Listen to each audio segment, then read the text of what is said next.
Hello mes petits ventres, donc la mordue est de retour sur YouTube comme toutes les semaines pour un C'est lundi que lisez-vous. Cette semaine, donc je vous ferai C'est lundi que lisez-vous et en même temps In My Mailbox. Je n'ai pas pu le faire hier, donc je me rattrape aujourd'hui. Donc, qu'ai-je lu cette semaine? Très petite semaine pour moi, toute petite car je n'ai lu qu'un seul livre. Mais quel livre aussi? C'est donc Vampire Academy tome 4, Promesse de sang de Richelle Mead. C'est une saga que j'apprécie énormément. J'avais hâte de le lire. Ça s'est pas mal décalé en termes de lecture à cause ou grâce au OSP que j'ai reçu. Et donc j'ai enfin pu le lire. J'ai commencé, j'étais toute excitée. Mais en même temps, j'avais un peu peur parce que pour les personnes qui ont déjà lu le tome 3, c'est pas top. La fin laisse perplexe.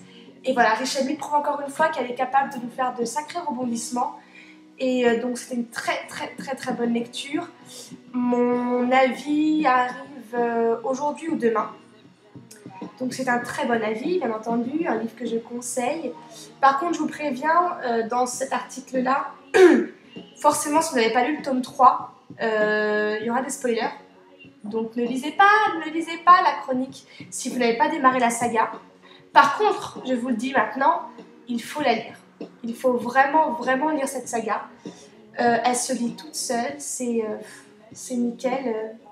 Donc allez vite acheter le tome 1 si vous ne l'avez pas acheté. Et si vous avez lu que le tome 3, allez vite acheter le tome 4. Donc ensuite, qu'est-ce que je suis en train de lire en ce moment? Le tome 3, des ombres de la nuit de Kingsley Cole. Ça fait un petit moment que c'est dans ma PAL. Et puis j'avais besoin de faire une petite coupure avec les romans jeunesse. Et il était là, donc je me suis dit pourquoi pas.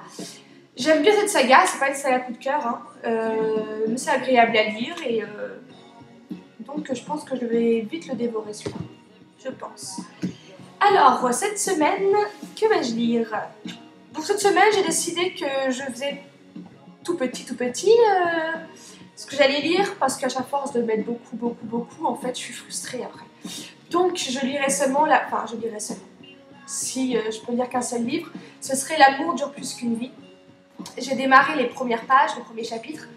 L'écriture est sympa, simple, c'est assez fluide. Après, forcément, avec cette histoire de on se connaît depuis toujours, mais tu ne le sais pas, on verra bien ce que ça donne. Ça fait penser un peu à Damnée en fait, donc sans le côté ange.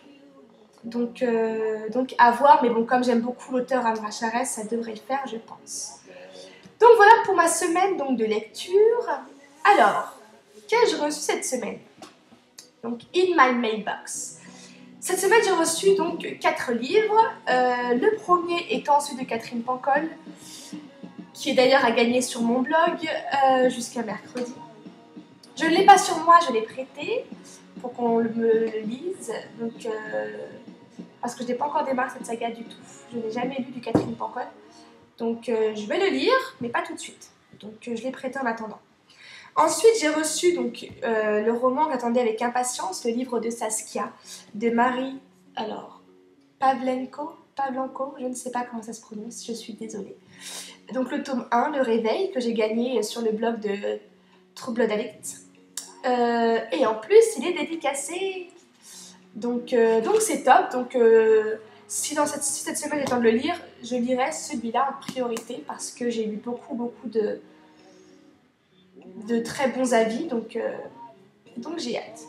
Alors ensuite, j'ai reçu 2 livres un peu plus perso.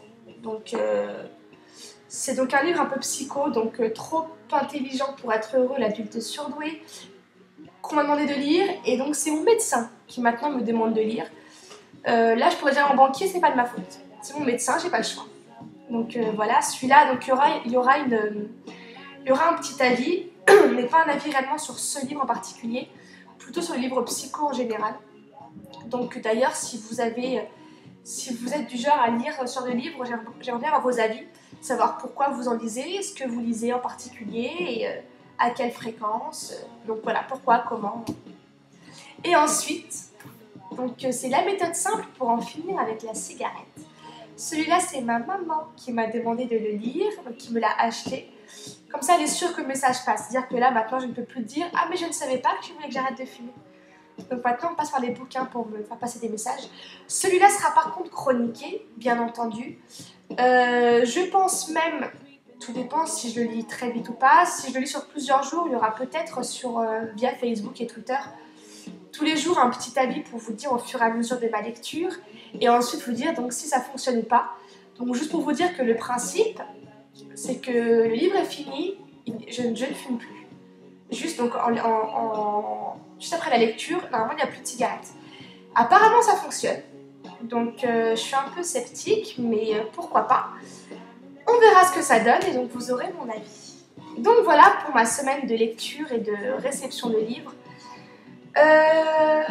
Alors juste pour un racontage encore de life, il y a beaucoup de livres qui sont sortis ce mois-ci. Beaucoup. Il y a American Tree qui est sorti, Rebecca Keane, le tome 2, bref, j'ai beaucoup de lectures en retard.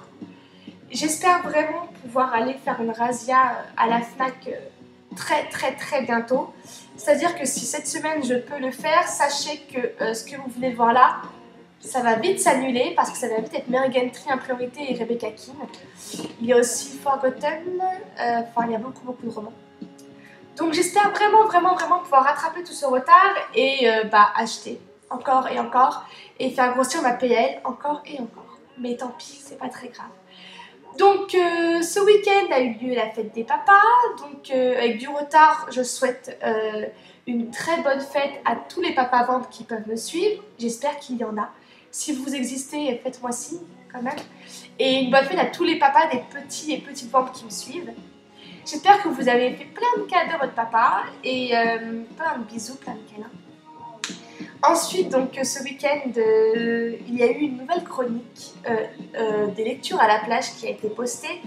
Donc c'était de Muti et ses livres qui m'a fait le plaisir de participer à mon dossier.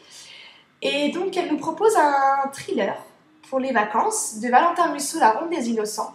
Donc je vous conseille vraiment d'aller lire la chronique très intéressante, en espérant donc qu'elle vous plaise, et d'aller faire un petit tour sur son blog très sympathique. Voilà pour ce week-end. Je devais poster la deuxième partie de mon avis sur la convention Welcome to Mystic Falls avec donc Ian Somerhalder. Elle est en cours d'écriture, je suis désolée, c'est un peu long. Donc soit j'attends dimanche prochain, soit dans la semaine, je verrai. Il y a aussi un article qui va arriver sur le profil d'une lectrice.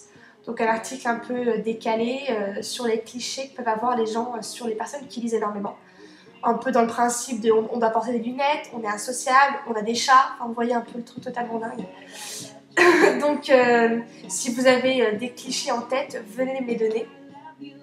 Ça devrait être posté en fin de semaine, donc n'hésitez pas. Le concours donc se termine mercredi. Merci à tous ceux qui ont participé, j'espère que d'autres participeront. Et puis, donc voilà pour cette semaine. Je vous souhaite à tous une très bonne semaine. On se retrouve donc lundi prochain. Peut-être avant si j'ai une petite vidéo à faire, blablatage ou je ne sais quoi. Et puis voilà. Donc à très vite mes petits vamps.